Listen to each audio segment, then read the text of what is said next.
I don't like to use store-bought almond milk in spite of the convenience. Why?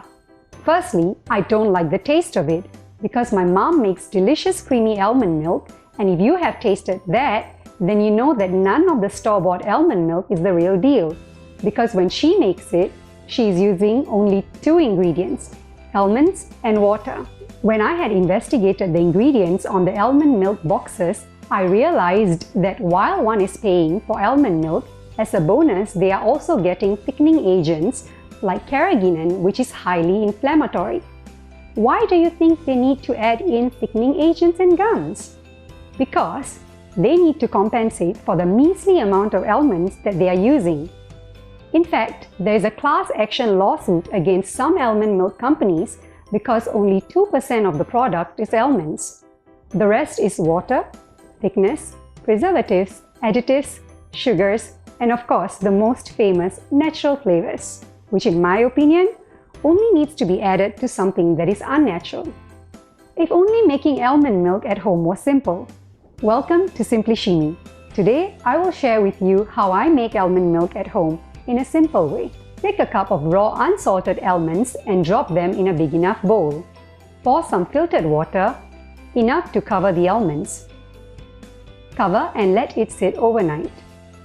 Soaking the almonds help to reduce anti-nutrients such as phytates and tannins, which inhibit the absorption of iron, zinc, and calcium.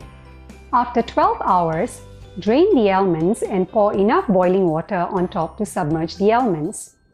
Let it sit for a minute. We don't want to cook the almonds.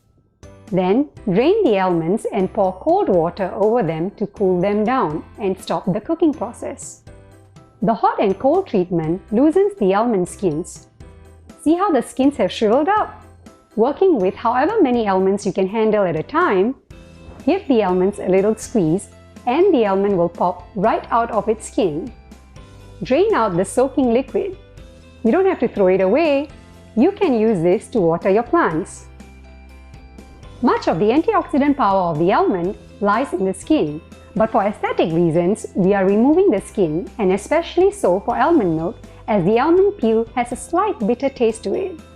If I need the almond milk exclusively as a liquid for smoothies, I transfer the almonds to a bowl and pour in some water and store in the refrigerator for up to 5 days. I just change out the water every other day. So when I'm making a smoothie, I add these soaked peeled almonds and some water instead of almond milk and blend.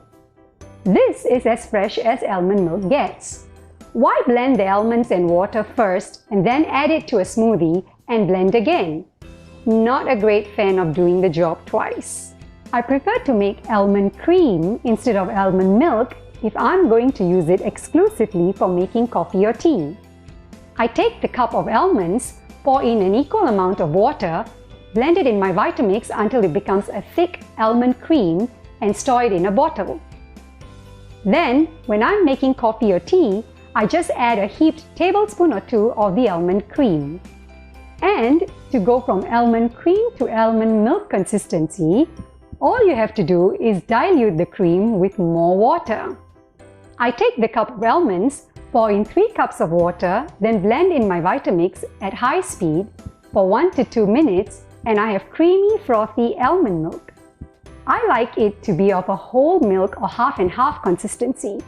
If you like it less creamy and more like a 2% or skim milk, then add more water when you're blending to dilute the almond milk. I have tried to strain out the pulp with a fine mesh strainer, cheesecloth, and nut milk bag, all in my mind.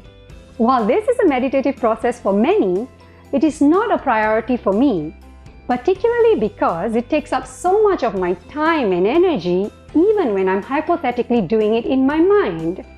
It is a painstaking process which deters me from making almond milk, and since it is not something that is sustainable for me, I do not strain out the pulp.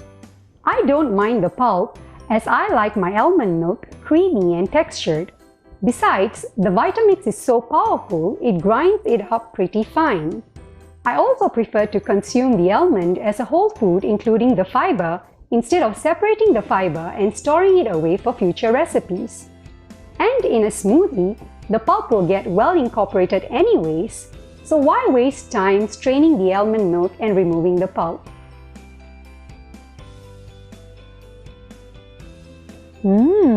I love this almond milk.